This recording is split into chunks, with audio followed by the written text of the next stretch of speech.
నమస్తే, welcome to big Telugu TV. ప్రస్తుతం మనతో పాటు ఉన్నారు సినీ క్రిటిక్ దాసరి విజ్ఞాన్ గారు. హలో అండి. నమస్తే. సింగర్ ప్రవస్తి ఆరాధ్య రేపిన ఇష్యూ తర్వాత ఆగుతుందేమో అనుకుంటున్నాము, కానీ అది ఆగట్లేదు. గీతాకృష్ణ గారు మాట్లాడుతున్నారు, మరోపక్క సింగర్స్ మాట్లాడుతున్నారు, ఎవరి అభిప్రాయాలు వాళ్ళు పంచుకుంటున్నారు. ఇంకా దీంట్లోకి మరి ఎలా వచ్చారో తెలియదు. కోటి గారు కూడా వచ్చారు. అంటే గీతాకృష్ణ గారు కొన్ని కామెంట్స్ చేయడం, దానికి కోటి గారు కౌంటర్ ఇవ్వడం, ఆయన ఇచ్చిన కౌంటర్కు మళ్ళీ ఈయన ఇవ్వడం. మొన్నటి వరకు ప్రవస్తి వర్సెస్ సునీత గారు నడిచింది, ఇప్పుడు గీతాకృష్ణ గారు వర్సెస్ కోటి గారు అన్నట్టు నడుస్తోంది. ఏంటి అసలు ఇష్యూ? ఆ పిల్ల ఎవరు ఒక ఇమ్మెచ్యూర్డ్ పిల్ల ఒక ఎలిగేషన్ స్టార్ట్ చేసింది. సరే, ఆ పిల్లకి మెచ్యూరిటీ లేదు, బాగానే ఉంది, తెలుసో తెలియక ఏదో వాగింది, వదిలేద్దాం. బట్ జనాలకంటూ ఒక క్లారిటీ ఇవ్వాలి కాబట్టి సునీత గారు, ప్రవీణ గారు అసలు జరిగింది ఏంటని క్లారిటీ ఇచ్చారు. దీంట్లోకి ఇష్యూలోకి కొత్త కొత్త క్యారెక్టర్లు చేరడం, పెద్ద పెద్ద పెద్ద పెద్ద ఎలిగేషన్లు పాస్ చేయడం, ఎక్కడికో తీసుకెళ్ళిపోయారు కదా. ఇప్పుడు సింగర్స్ ఈ కాంపిటీషన్ షోస్ దగ్గర నుంచి పర్సనల్ లైఫ్ కూడా వెళ్ళిపోతున్నారు. అయితే ఇట్లా గీతాకృష్ణ దగ్గర కూడా ఒక మైక్ వెళ్ళింది. గీతాకృష్ణ గారు ఇదేదో జరిగిందంట కదా. అవునా, ఏమైంది? ఇలా ప్రవస్తి అనే ఒక పాప, చిన్నమ్మాయి, ఇలా ఎలిగేషన్ చిన్నమ్మాయి కిరవని స్టార్ట్ చేశాడు. ఆయనకి చిన్నపిల్లలంటే మోజు, ఆయనకు వ్యభిచారి, ఆయన మీద ఫోక్సో కేసు పెట్టాలి. స్కూల్ పిల్లల్ని పిలిపించుకునేవాడు. ఎందుకు పిలిపించుకునేవాడు? అది కదా. నెక్స్ట్, మన చూపు వక్రంగా ఉంటేనే కదా మొత్తం అంత ప్రపంచం అంతా వక్రంగా కనబడేది. దానికి మళ్ళీ కౌంటర్లు, రీకౌంటర్లు, ఎన్కౌంటర్లు అయిపోతానే ఉన్నాయి. సరే, అలా ఒక మాట మాట్లాడి వదిలేశాడు. ఇప్పుడు ఆ మాటకు క్లారిటీ ఇద్దాం, తర్వాత ముందుకెళ్దాం. గీతాకృష్ణ నాకు పర్సనల్గా తెలుసు, ఓ 10 ఏళ్ల క్రితం ట్రావెల్ చేశా. ఈ బుద్ధి ఉంది కాబట్టి నేను వదిలేశా.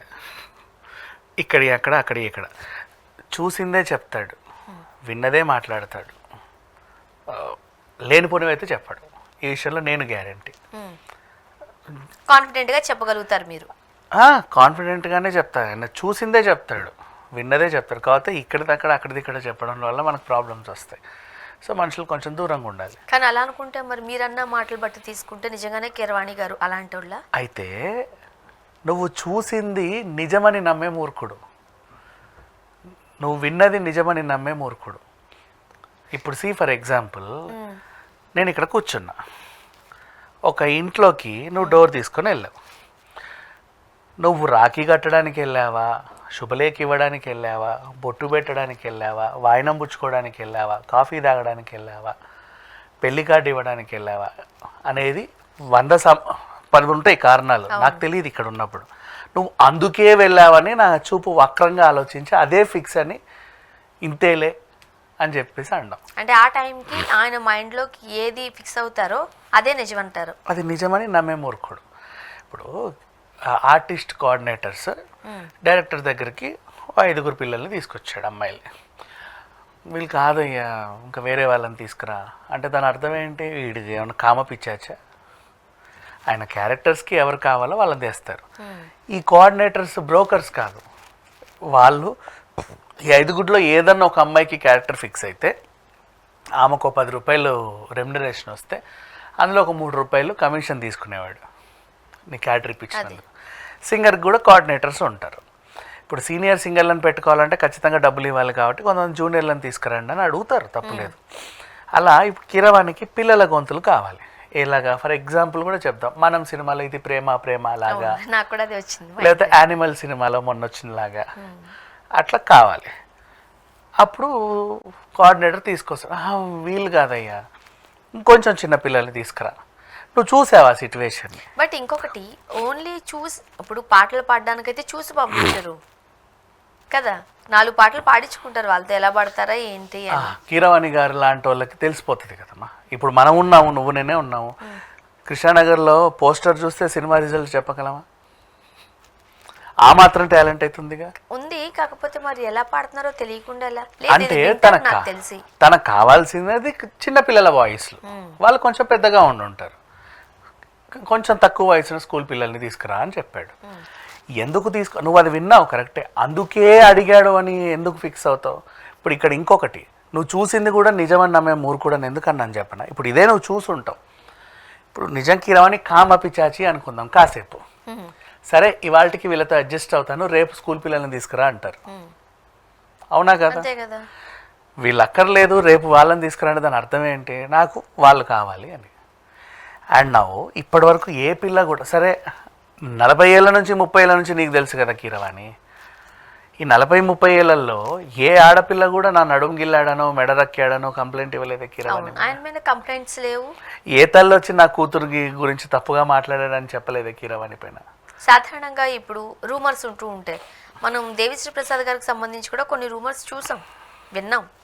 ఓకే, అలా ఉంటాయి. బట్ కీరవాణి గారు వీళ్ళ పైన అలాంటి రూమర్స్ లేవు. సో అట్లా మేబీ మనకు తెలియదేమో. నువ్వు చెప్పినటువంటి ఎలిగేషన్ ప్రకారంగా ఆయన తరచూ గుంపులు ఆడపిల్లలు పిలిపించుకునేవాడు అన్నావు. మరి అంతమందిలో ఇన్నేళ్లలో కనీసం ఒక్క ఆడపిల్ల కంప్లైంట్ ఇవ్వలేదు. అంతెందుకు చివరికి సింగర్ ప్రవస్తి కూడా కీరవాణి మీద ఇంకో రకమైన ఆరోపణలు ఏమి ఇవ్వలేదు. అంతేనా? That is what. సో అప్పుడు నువ్వు క్యారెక్టర్ని హెజాసినేట్ చేయకు. అతను వ్యభిచారి అది ఇది ఇలా మాట్లాడడం చాలా తప్పు. సరే మాట్లాడావు. ఇప్పుడు రంగంలోకి కోటి వచ్చాడు. ఎందుకు వచ్చాడు కోటి? చాలా ఆపండి, ఇంకా ఎన్ని వినాల్సి వస్తుందో. ఒక దగ్గర స్టార్ట్ అయింది కరెక్టే. సరే దానికి సంబంధించి వాళ్ళిద్దరు ఎవరో చెప్పుకున్నారు. దానికి మళ్ళీ ఈ పిల్లొచ్చి నేను నిన్ను కాలు మీద కూర్చోబెట్టమని అడిగానా, నా తలదువ్వమని నిన్ను అడిగానా అనేది ఏదో అన్మెచ్యూర్డ్గా మాట్లాడితే సర్లేదు పో వదిలేద్దాం. అది అంతటితో ఆగకుండా ఈయన ఎంటర్ అయ్యి ఆయన వ్యభిచారి, ఆయన గూఢచారి, ఆయన కిడ్నాపరు, ఇట్లాంటివన్నీ మాట్లాడేస్తున్నావు, హంతకురాలు అని. అది విన్న తర్వాత ఇప్పుడు సోషల్ మీడియా అంతా ప్రవస్తికి అంత పక్కన వెళ్ళిపోయింది. ఇప్పుడు గీతాకృష్ణ గారు అండ్ కోటి గారు పంచులు ఎక్కువయ్యాయి. పంచులు పక్కన పెడితే గీతాకృష్ణ పాస్ చేసిన ఎలిగేషన్ మరి దారుణం కదా. సో ఆ ఎలిగేషన్కి కోటి గారు ఇక చాలా బాబు ఆపు, ఇంకెన్ని వినాల్సి వస్తుందో అని అంటే, సేమ్ ప్రవస్తి ఎలాగైతే సునీతకి కౌంటర్ ఇచ్చిందో మళ్ళీ నిన్ను కూర్చోబెట్టమని నేను అడిగానా అని, మళ్ళీ గీతాకృష్ణ వచ్చాడు సోలోగా. ఆయన ఏదో ఫైర్ బ్రాండ్ టీవీ అని ఆయన తోడు పెట్టుకొని చెప్పాడు అనమాట. ఏమని, అసలు కోటి నాకు వాసురావు, మీ నాన్న, మీ ముత్తాతల తాత, అసలు మీ వంశం పుట్టినప్పటి నుంచి నాకు వీళ్ళందరూ తెలుసు. నేను నీకన్నా ముందు సంగీతంలో నేర్చుకున్నాను, నీకన్నా ముందే నేను భూమి మీదకి వచ్చాను, నీకన్నా ముందే నేను ఆ అన్నాను, ఈ అన్నాను, సరిగమ పా అన్నాను. ఇవన్నీ కూడా నువ్వు ఏదో తెలుసు. నేను ఎవరి గురించి తెలియకుండా ఊరికే మాట్లాడాను కదా. నేను ఇక్కడ ఉంటే మా ఇంటి పక్కనే కిరవాణి ఉండేవాడు, మేము ఇక్కడ ఉంటే రోజు కిరవాణి అట్లా వచ్చి పోతూ ఉండేవాడు, నేను రోజు చూసేవాడిని. అంటే ఏంటి, ఏం చూసేవాడివి నువ్వు? రోజు కిరవాణి నలుగురు స్కూల్ పిల్లల్ని పైకి తీసుకెళ్ళి స్కూల్ పిల్లల్ని కింద తీసుకెళ్ళని చూసేవాడు నువ్వు? లేదు కదా. మళ్ళీ దాంట్లో కూడా ఈయన ఏదో అంటే నేను చెప్పింది నిజమే, నీకే ఏమీ తెలియదు అని చెప్పే ప్రయత్నం చేశాడు. ఇక దీన్ని మనం కూడా ఇంతటితో ఆపేస్తే బెటర్. అవును, బికాజ్ అది ఇంకా కొనసాగి చాలామంది కెరీర్స్ డ్యామేజ్ అవుతున్నాయి. So better stop it here. చూద్దాం. అంటే ఇప్పుడు మనం ఆపేద్దాం అనుకున్నా మళ్ళీ పంచెస్ ఎక్కువైపోయాయి అనుకోండి. లేదు గీతాకృష్ణ అదేదో కొంచెం అంటే మళ్ళీ నేనేమో తప్పు చెప్పాను అనుకుంటారేమో అన్నట్టుగా. అంటే మొన్ననే ఏదో కేసు అయింది కదా, అందుకని చెప్పేసి మళ్ళీ కౌంటర్ ఇచ్చుకున్నాడు. చూద్దాం మరి. కోటి ఇంతటితో ఆపేస్తాడు. ఇంకా వాళ్ళకి అంటూ కొంచెం ఉంది కదా, ఇంకా సాగతీరు. Thank you.